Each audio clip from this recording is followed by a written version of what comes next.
from my house in Maine to my first ever sailing lesson and being completely terrified. I was scared because of the capsize test that we had to do on the first day. In the capsize test, we would tip over boats called opties. That looks like that, that's not me, by the way. But that's the opti that we sailed. And we would tip them over, get in the water, and we would have to tip them back up and climb back in all by ourselves. I was so scared. The instructions that I'd been given by my instructors seemed impossibly vague, and I couldn't imagine how I was expected to actually complete this task without dying, because I was so young and so afraid of how incredibly large this boat that's actually about the size of a bathtub seemed compared to me. So, needless to say, I did complete the task because I was so incredibly desperate to learn how to sail. Everyone in my family knew how to sail. All of my friends were in the class with me, and it seemed like the social cost of not doing it was just too high to even risk being in that boat, pun intended. So I felt like I absolutely had to do it and that giving up was not an option. As a result, I had enough blind faith and 8-year-old courage to just kind of do it, and I'm sure it was pretty ugly, but it happened. And now 11 years later, I can say that I know how to sail.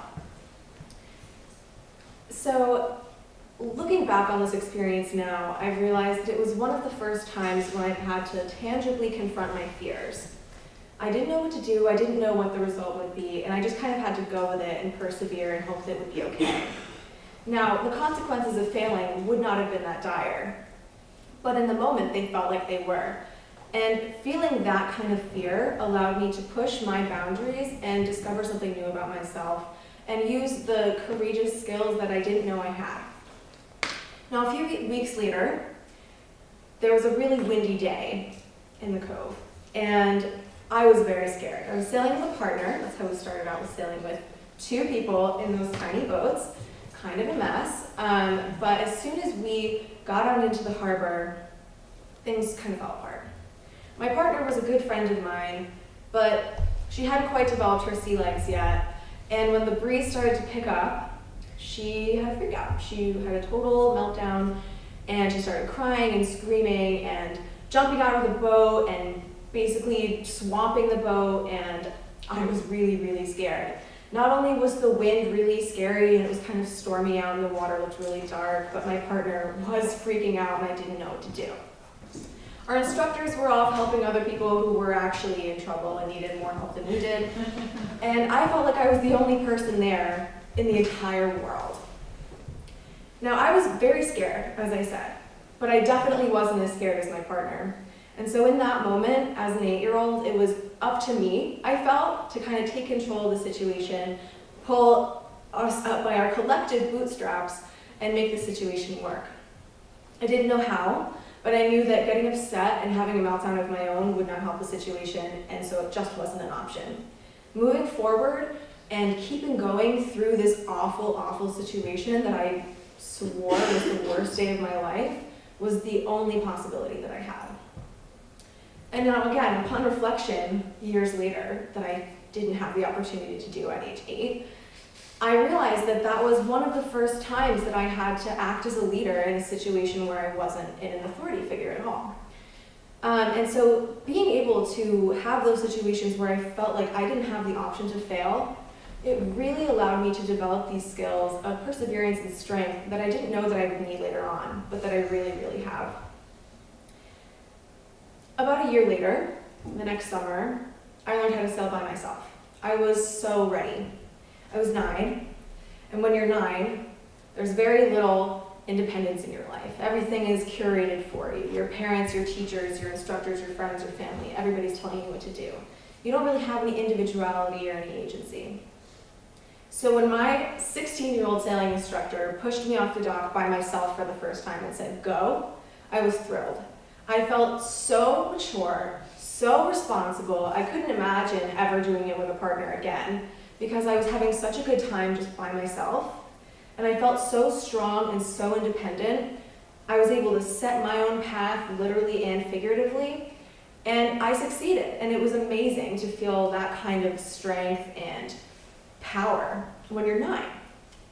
And I think that that really has contributed to my self-confidence and courage and individuality that I've developed over the past 11 years since I learned how to sail. Now, a less glamorous part of the story was when I moved into the afternoon race class, and it's in the afternoon because the wind was a little bit heavier in the afternoon than in the morning, and I was still sailing these little bathtub-sized opties, but we were racing. I moved up into that class in kind of the middle of the session during the summer, so I was never taught how to race. Thrown into the mix of it with basically no instructions, and all of a sudden I found myself at a starting line for a race that I had no idea how to sail. And I was so terrified. I was so young. I was probably the only girl. I felt really small, and I had no idea what was going on. So when the race started, and I had no idea what to do, all of a sudden I was experiencing failure. I saw the pack lead in front of me, and I was really upset. So when I got my first dead last in a race, I was humiliated. I wanted to cry so badly in my little bathtub and just feel like I wanted to give up more than anything in the world. But giving up would mean not being able to sail, not being able to do something that I knew I loved, that I knew I was good at, that I was supposed to be good at, and that I wouldn't get to eventually be with my friends in that class. So I couldn't give up. I really felt like the option of giving up just wasn't there. So instead I kept losing. I lost again and again and again until eventually I got second to last. Now I don't know if it's because I actually improved my skills or if because somebody came into the class who was worse than me, but you know what? It was not a loss for me. It was an actual success and it was amazing. So finally, by the time that I got my first win, I felt incredible. I feel like that really showed me what work ethic meant and what perseverance meant to someone who was pretty young and for the most part hadn't really had to deal with that yet. Being so humbled by losing so many times in front of all your friends and in front of people you really wanted to think you were cool taught me a lot of lessons about being strong and holding your head up high when you really don't want to and all you want to do is cry. And looking back, it's made me a lot of who I am today. A lot of the skills that I developed on the water are ones that I carry with me today. I'm very independent, I'm very intrinsically motivated, I am very self-reliant, and I think a lot of that comes from having to fix all these problems on the water by myself, learn things by doing, and just not take no for an answer sometimes and not give up even when you really want to. These are skills that I hope everybody's had the chance to develop by the time they're able to sit in this kind of an audience. And I think they're ones that all kids who are 8, 9, 10 should be developing so that they learn these skills and gain this kind of confidence early on that can benefit them throughout their lives. And I feel really lucky to have had that experience and basically have had this pipeline to being a confident person set up for me. But I realize that not everybody has had this exact example of how they gained their leadership skills in some kind of a way. But I hope that upon reflection, people sitting in this audience can realize that they've had this kind of an experience where they felt that they just couldn't fail, that giving up wasn't an option, and that through that they were able to dig into their discomfort and see what comes out are skills that you didn't know that you had. And if you haven't had that experience yet, I know you will, and I hope that you are able to reflect on it and embrace it the way that I have with the many failures I had during sailing and realize that what comes out of it are actually a lot of successes. Thank you.